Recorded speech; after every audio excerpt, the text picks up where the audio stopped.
have you with us on this afternoon show. Mike in Brooklyn's been waiting for a long time. Let's get him in the mix. Mike, good afternoon. How are you today, pal? Hey, I'm good, Chris. I've been listening to you for 20 years, and I got to say your monologue on Friday was one of my top 5 favorite. And that FBI one with the college basketball?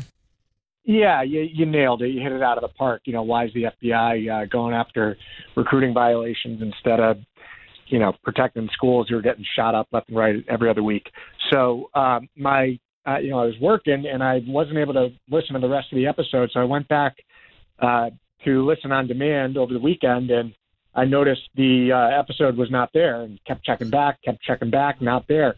So my question for you is, did you get yourself into a little hot water going after the FBI? No, I did not. Why wasn't that posted, though, Eddie? I don't have the answer for that. We had an issue. It's trying to get resolved right now. All right, so nothing to do with that. There you go. But you know what? Be impressed that we have a caller who wanted to hear the last 2 hours of that show and has the guts to call up and ask. Mike, I didn't even know it. You know me with that social media stuff. I very rarely pay attention.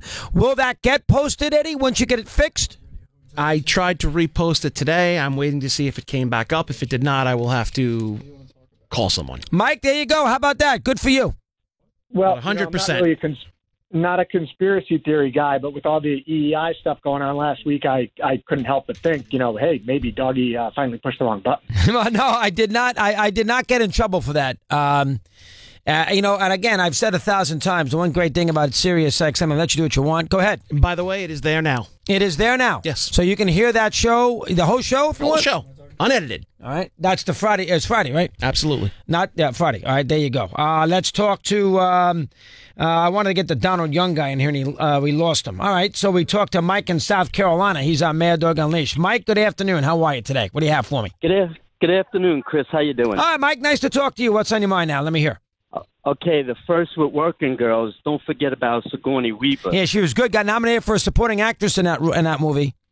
She usually plays those kind of parts, too. I'm surprised that she doesn't try to change off. She was good in that. Very hateable. She was good in the movie. I thought Harrison Ford was great. I thought Philip Bosco was excellent as her boss, as the guy from Trask Radio. That movie, and I was thinking about it over the weekend. We all have our favorites, Shawshank Redemption, Godfather. I can go, we all have our specific Kramer versus Kramer for me.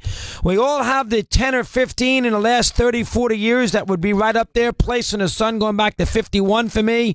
Right. That Working Girl, to me, that's one of my all-time. I can watch that movie 50,000 times. That's one of my all-time. That's one of my all-time favorites. It really is. That's like Shawshank. You can watch that. Absolutely, Shawshank is. That's a guy's movie. Shawshank more so than anything else. This is more a girl's thing, but that is Working Girl is so good. And I'll tell you right now, Melanie Griffith, did she get nominated for an Oscar in that movie? I think she did. Did she not? Matt, can you look that up again? She did get nominated for an Oscar, Melanie Griffith? She did not. She should have. She did a great job in that. Great job. Go ahead.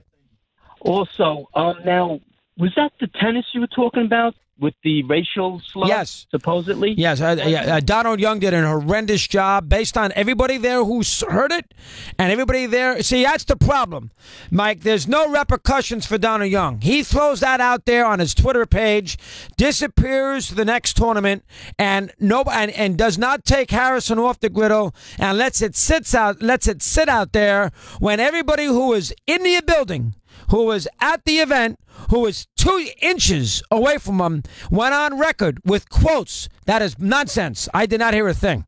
And so and Donald Young has no repercussion for that.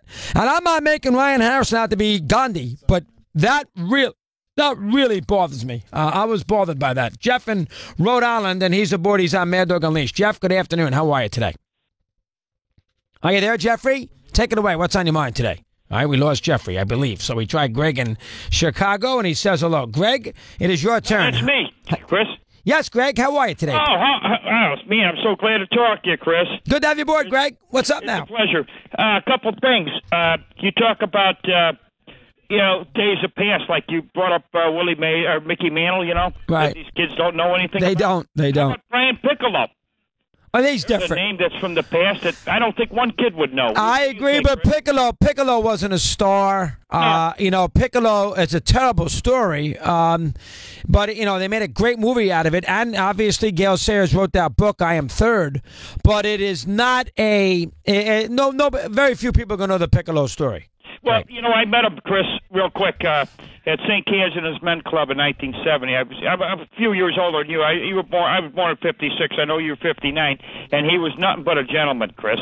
He was really a good guy. Now, everybody loves him. Ask Ernie Accorsi about him, who went to Wake Forest with him. He loves Brian Piccolo. Brian, he loves him. So, yeah, Piccolo, though, not Mantle. That's not fair. And Working Girl, I actually texted Steve on that. The first time I heard from him all week. Steve, he's Bill Zimmerman. He disappears. He don't know. That's another false. But he did respond there, and you like the movie, too, right? You love it as much as I do? I don't know about as much as you do. I do like it a lot. I stop on it now when I channel surf, and it's there. You know what I mean? Oh, I love it. God.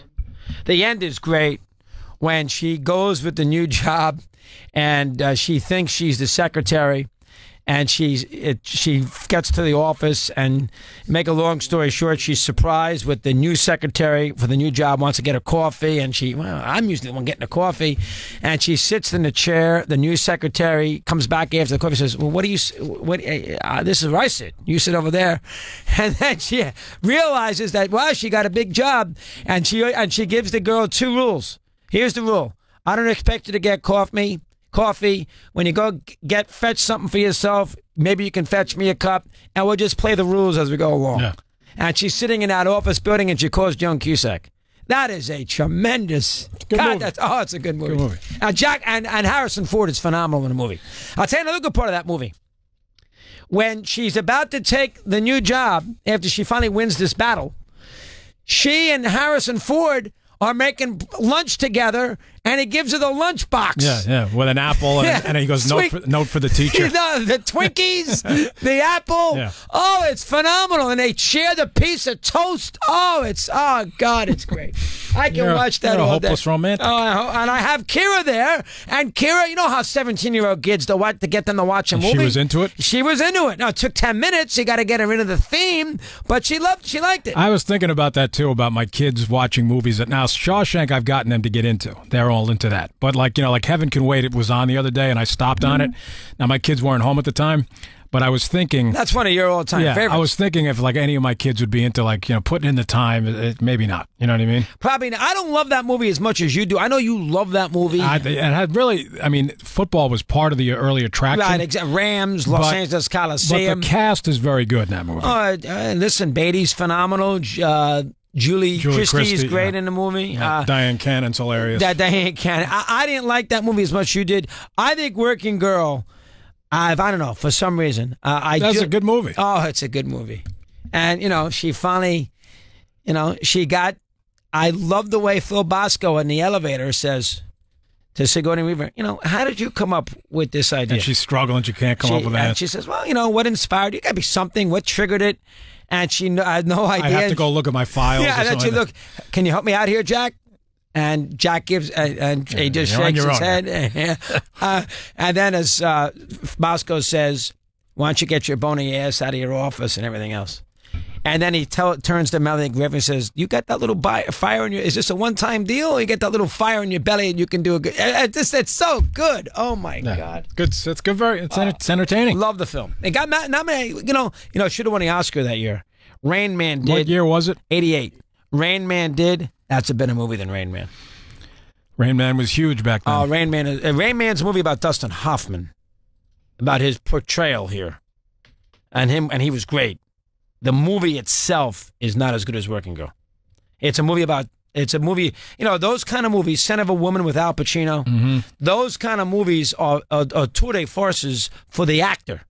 But the movie itself is overrated. That's my take on it. Yeah, I like them. I like both. I thought Tom Cruise was very good in Rain Man as well. But Working Girl's better. Working Girl's good. It's a good better movie, Steve. Sigourney Weaver, boy, she got to come up, didn't she? Oh, I loved it. She had broke the leg and everything. Oh, it's funny. Anyway, you ready to go?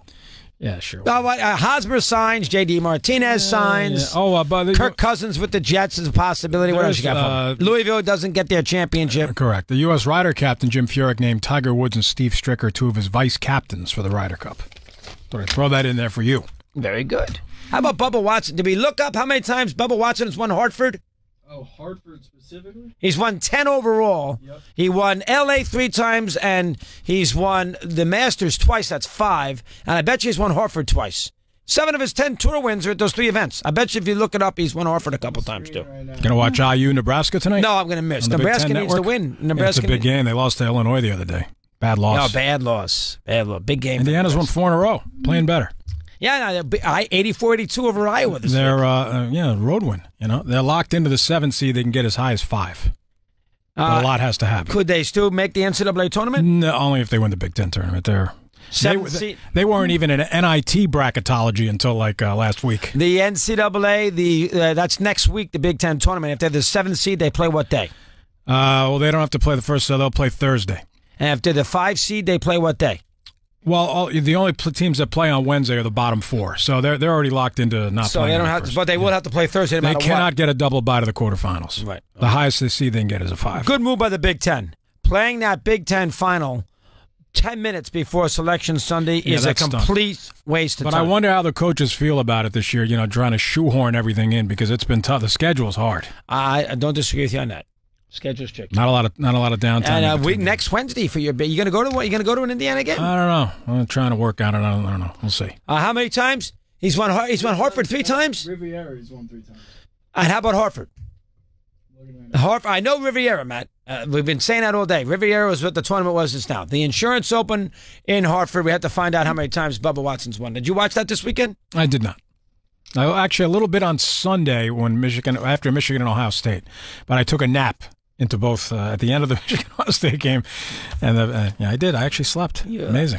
We got to look for Hartford because I believe he's won 8. I bet he's won Hartford twice. We can take a peek. Here's Steve Torres. No, we just did your sports. Yeah, that's it. We're done. We'll see you later. We'll take a time out here on Mad Dog Unleashed.